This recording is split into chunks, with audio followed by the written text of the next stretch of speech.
And we are live. Welcome, mystery and thriller fans. I'm your on-air host and author, Sara DiVello, and I am so excited to welcome tonight debut author Laura Leffler here to give us the inside scoop on her brand new book out next week. Tell Them You Lied. Laura, welcome to Mystery and Thriller Mavens. Tell us about this book. Thank you. I'm so excited to be here. I'm like geeking out, but I'm so excited. Yes, the book is a dual timeline thriller about two young artists who moved to New York after art school, and it happens to be 9/11. One of the young artists disappears, and the other searches for her. So that's basically it. Well, I cannot wait to get into every twisty, delicious detail. But first, I just want to welcome everyone. Oh, I see Cecilia Lira is on the audience. Hi, Cece. Hi, Cece.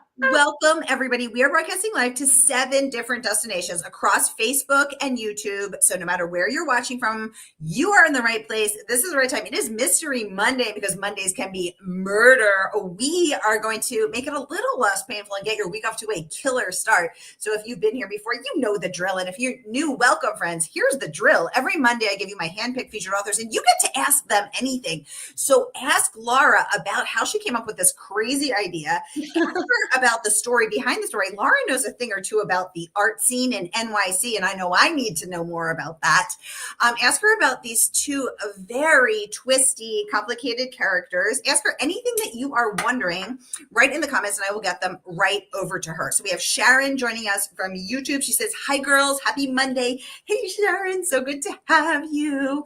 Renee is joining us from Facebook. She says, "Hi, Sarah and Laura from Southeast Florida." Hi, Renee. So good to have you.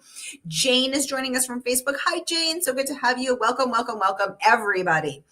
Okay, so Laura, I'm going to need to know all of the things. How the heck did you come up with this crazy idea? Tell us everything. I know it is crazy, and it's sort of jumbled around in my mind at this point, but I was a young woman in New York City on 9/11. I think that obviously that's the most, the first thing that I was thinking about that time a lot. And I wanted to write sort of a coming of age story set during that time. It didn't actually start off as a thriller. That part came later. But yeah, I think I wanted to sort of write about that time in a group of friends and like their small little lives while this big, huge thing is going on, and sort of turning everything upside down and kind of how that felt. The thriller stuff came later. I really needed like the scaffolding for the story and more of the plot. So that was sort of like how I managed to create the plot, I guess, for these characters. Oh my gosh. Well, I need to know. Okay, wait, let's start there. What was this before it was a thriller? It was more of a coming of age, sort of like a quieter literary style novel, which I love also. I love reading them, but I think I'm very into thrillers and suspense novels. And I think I went on a complete binge, like this was in like 2020, of all these thrillers and suspense novels. And then I was like, oh yeah, because I should write one of these. So that's how it happened. I just figured out that I could write, you sort of use the same story, the same characters, and make it into something, Ooh, well, you are in the right place for a thriller. We're your people. So welcome. We love murder and mayhem. Robin is joining us. She says, "Hello, Sarah and Laura from Coeur d'Alene, Idaho." Bonjour, Robin. So good to have you here. Okay, let's get to some of the questions. Renee wants to know, wait, so is this a YA book?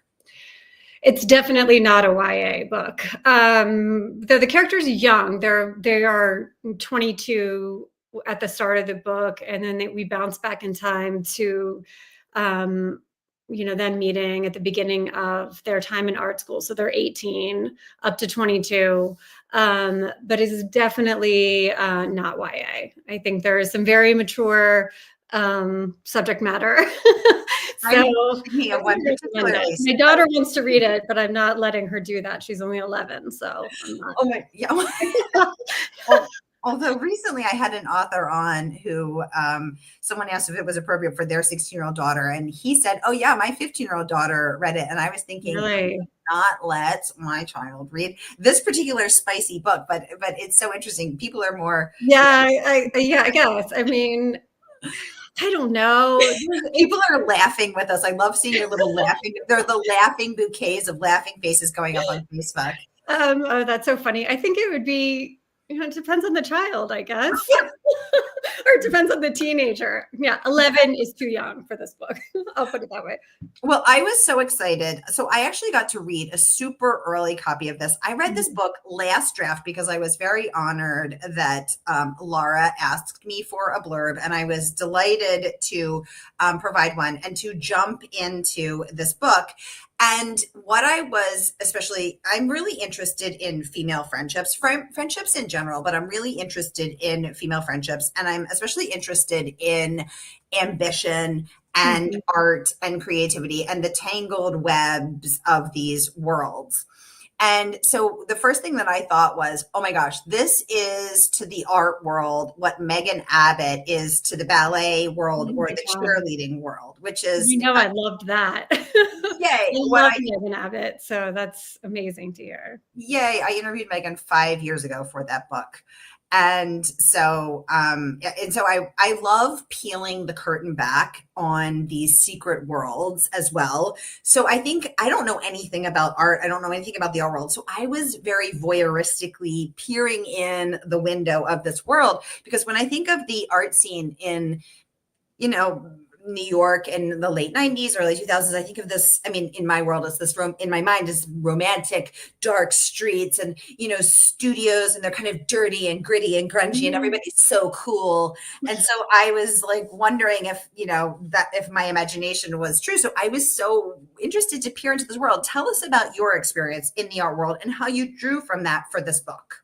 Yeah, great question. I think that's only partly true, what the art world is like. I mean, there is that aspect of it, but it's not all like that.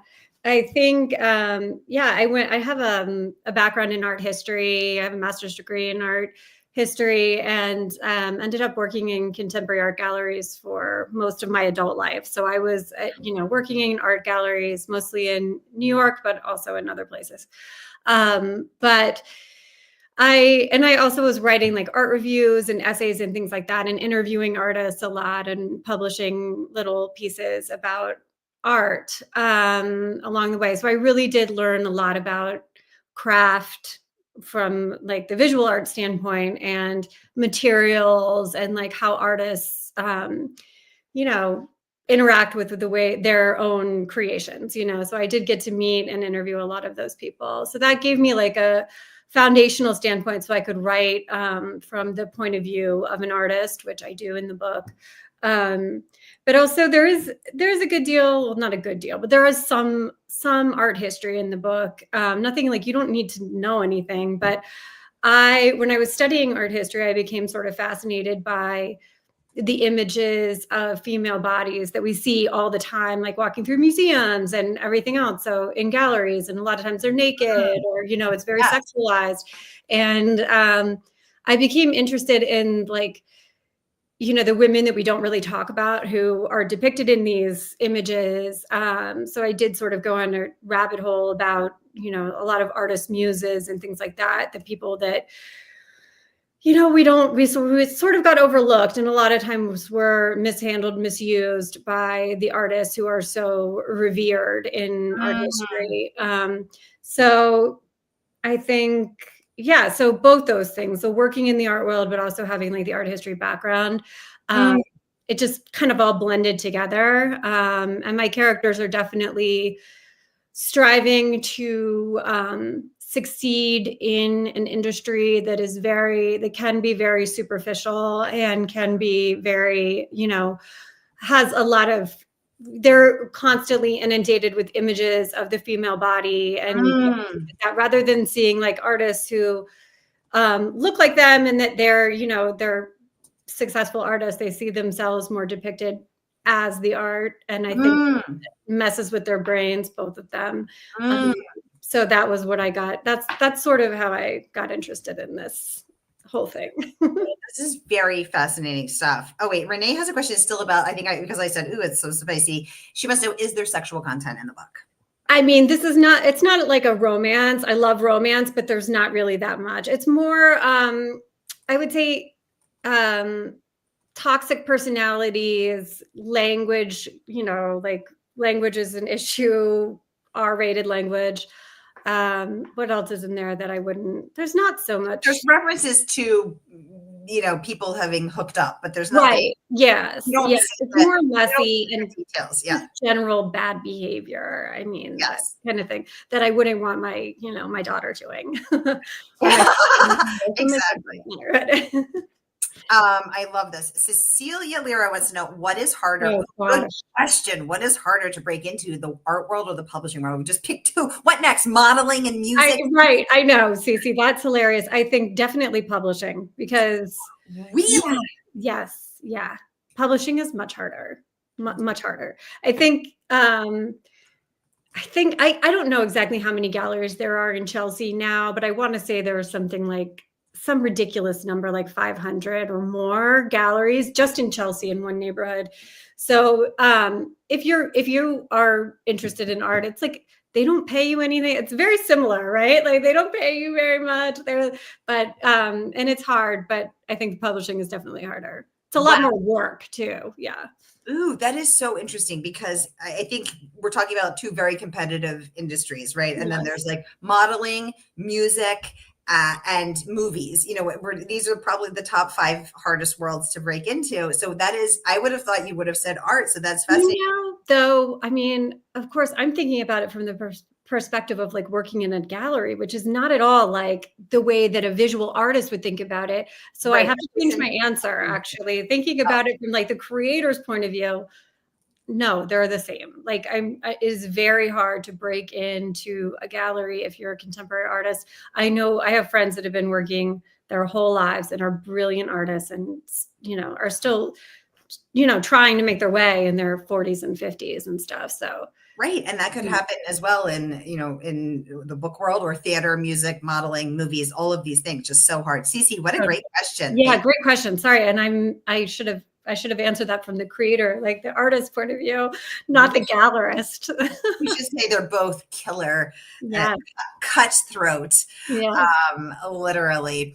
Okay, Robin is saying that, she said, every child and teen is different in terms of maturity. She said she might have been too young for The Exorcist at 12 or 13ish, but I survived knowing it's fiction. Yeah, exactly. My grandmother was reading me violent P.D. James, but I loved it when I was 11. I was like, yeah, the blood was running like rivulets. More murder and mayhem, please. Yeah, I think I read Silence of the Lambs when I was like 12 or 13, but I didn't know and understand everything that was going on. So I think that had I known, it might have been scarier. You're right. Exactly. Oh my gosh. You guys, I just want to remind you that this book is not even out yet. Laura is coming on to give us the exclusive inside sneak peek and to take all of your most pressing questions live. I'm going to get into some of the incredible praise, because Sara DiVello was not the only one to blurb this book. We have incredible praise from many other famous authors, like we have, I'm going to read them all. Alex Segura, who's been on for his last 2 books. Jessie Cusitanto, who's been on for her last 3 books. Andrea Bars has been on for her last 4 books. Lisa Jewell. I mean, we have so many rave reviews, and we're going to get to them. I want to talk about some of the praise, but first I just want to remind you all that the book is not even out yet. Laura is coming in. This is our first pre-launch interview. We're giving, you get, oh my gosh, the bouquets of hearts coming up on Facebook. You guys, thank you.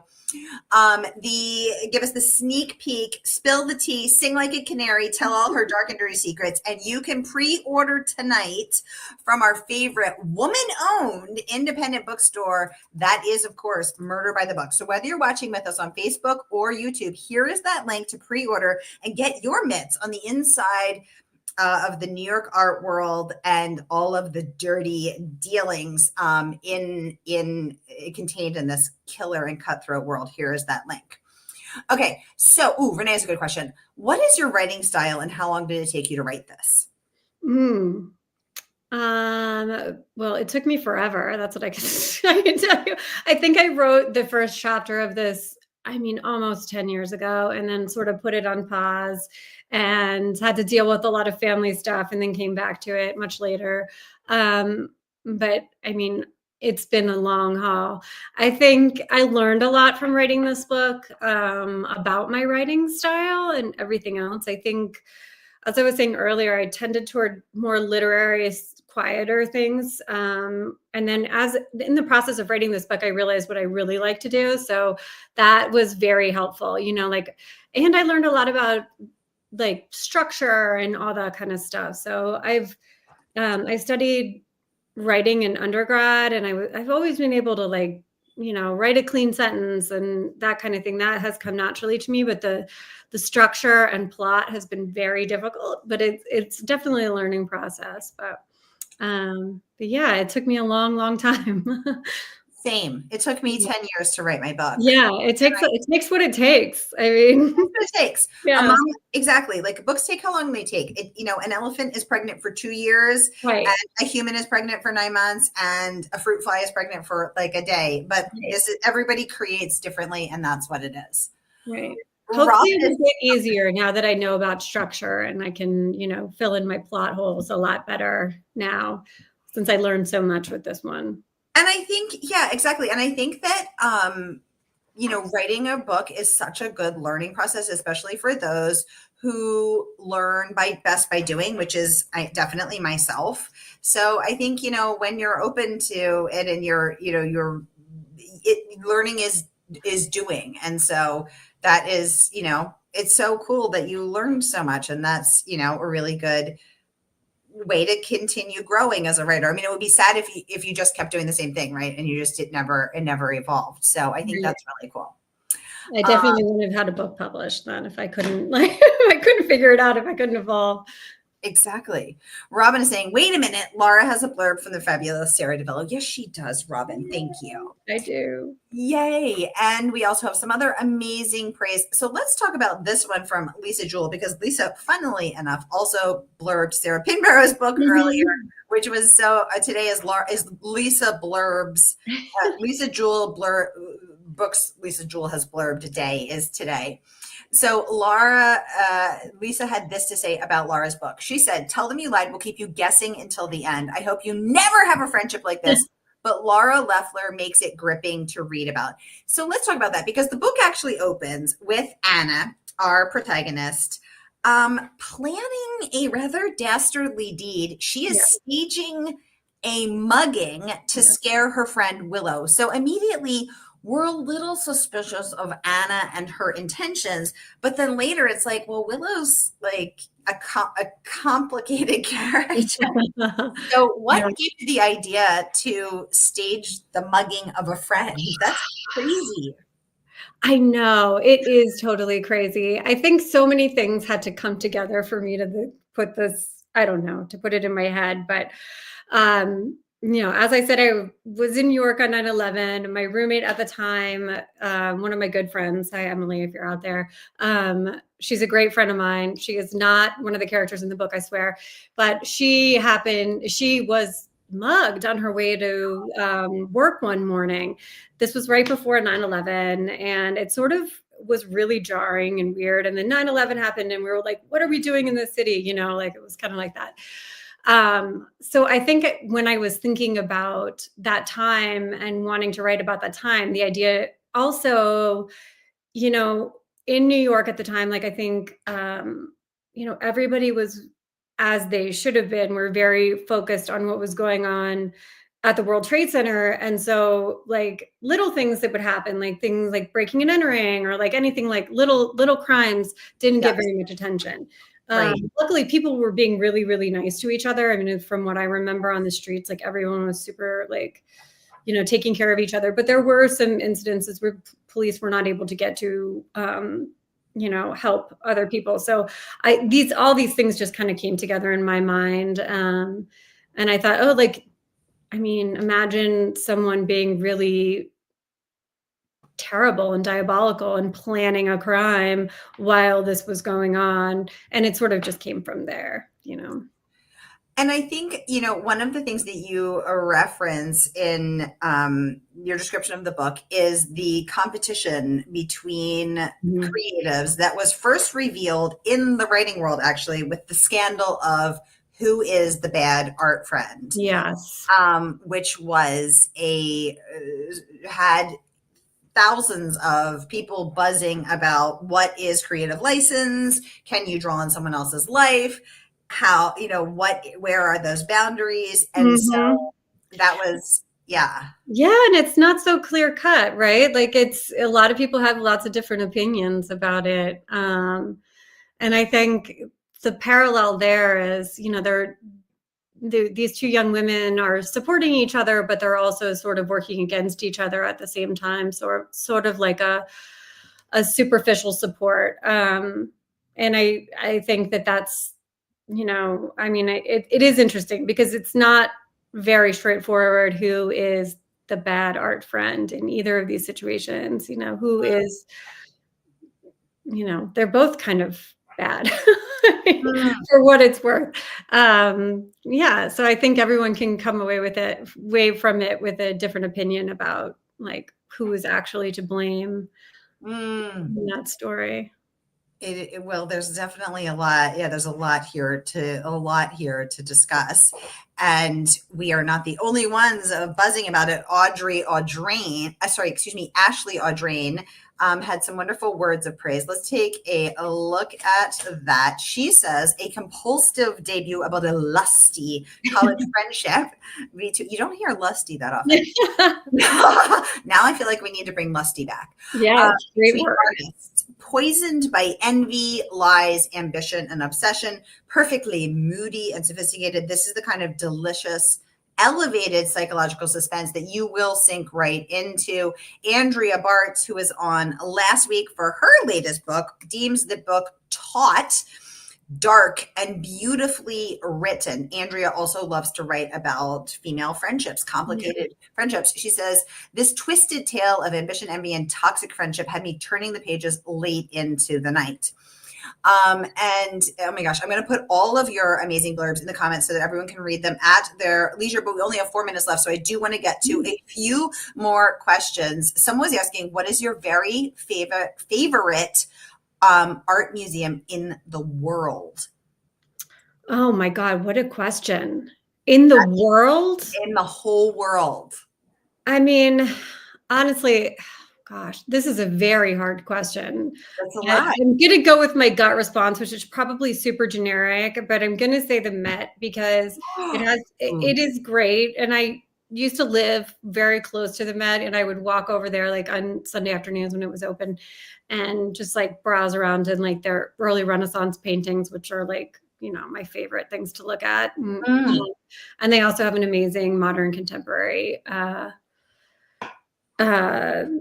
collection. And I think it's free too. So if you're in New York, you can go. So I love the Met as well. I love the Temple of Dendor, which is an Egyptian temple that they brought in, and just want to sit in there and meditate in the light and just be in that magical space. I also went to the Harlem Renaissance exhibit there this winter. My favorite art museum, though, is the Isabella Stewart Gardner Museum in Boston. Oh, interesting. I love that museum too.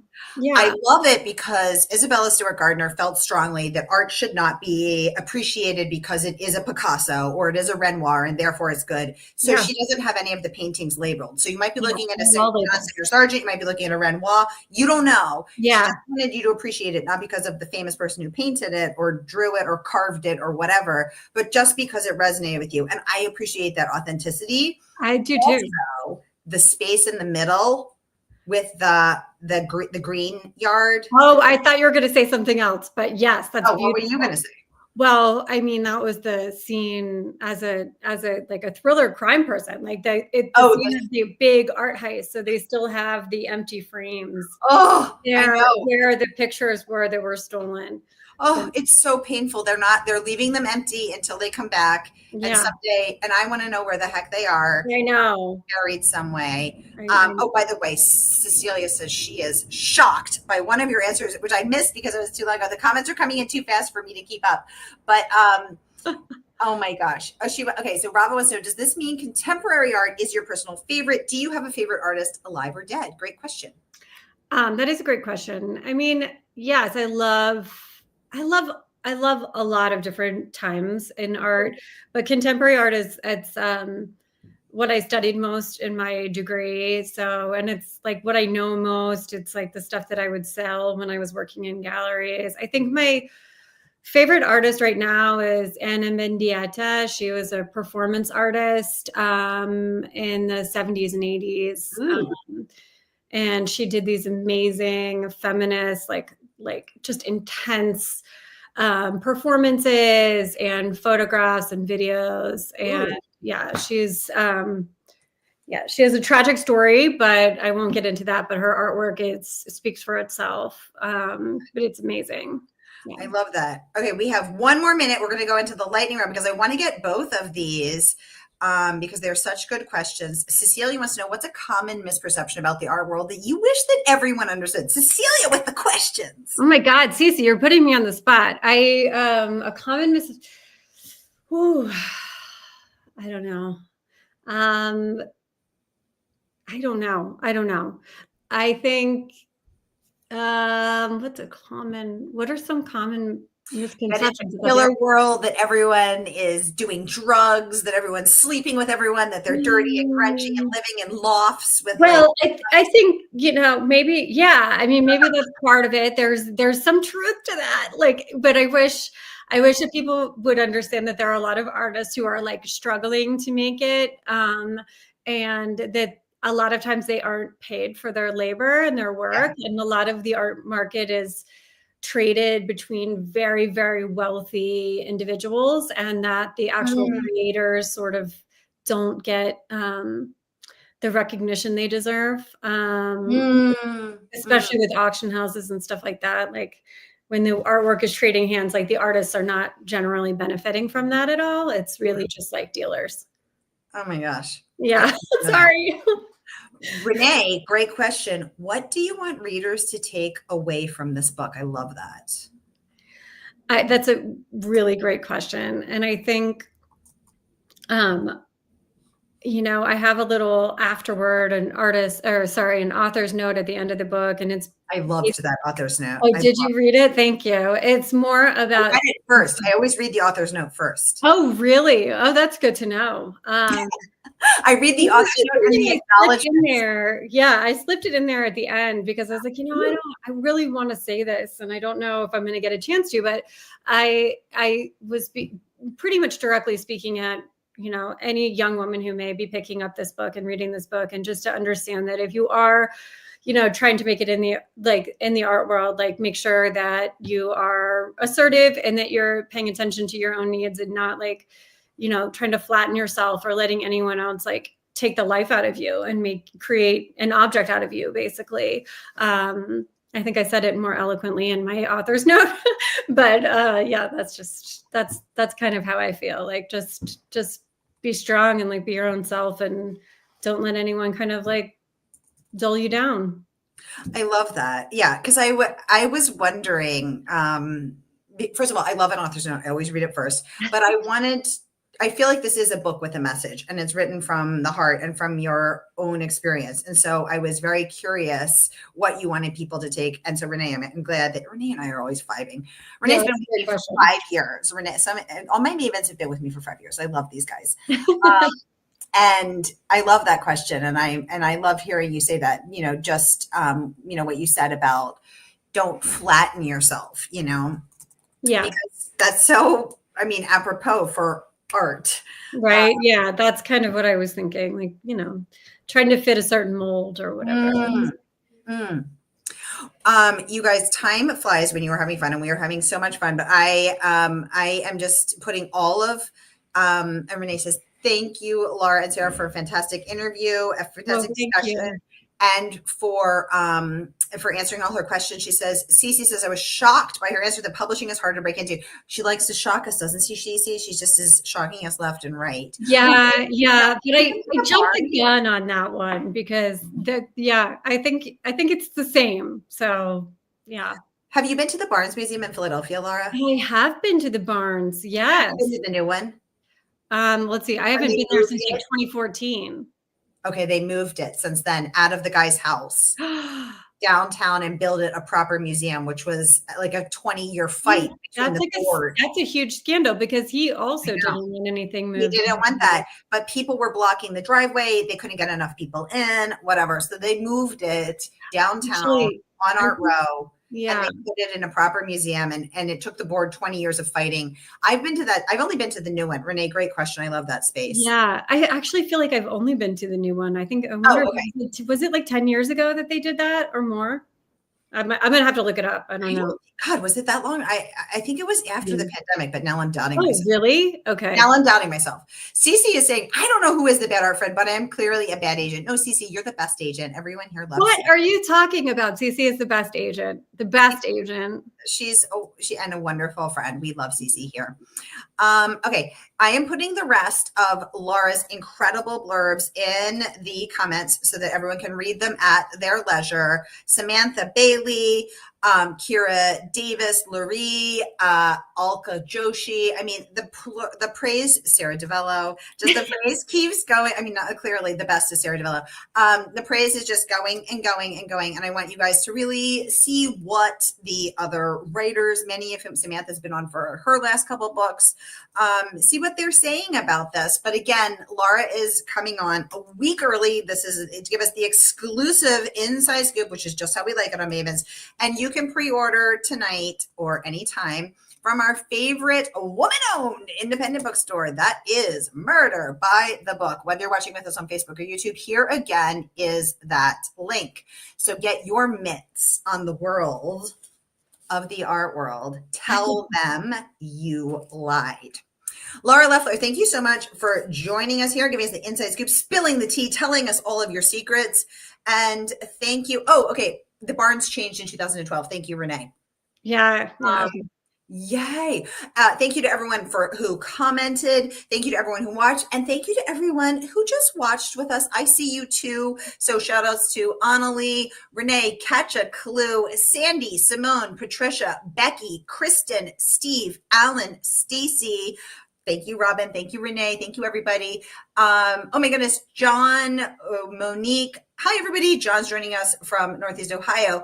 Alma, Inda, Jane, Lee with an Leigh, Lee with an Lee, Steve. Oh my gosh, Tony, I can't get to everybody, but I see you. I appreciate you. Mavens, I love you. Thank you so much. Thank you, Sara, so much. Yay. All right, you guys, I'll be off next week because it's Memorial Day, but I'll be back in June, and you guys better stay ready for me because we're coming in red hot. All right, that's a wrap for us. Hope your week is off to a killer start. Thank you.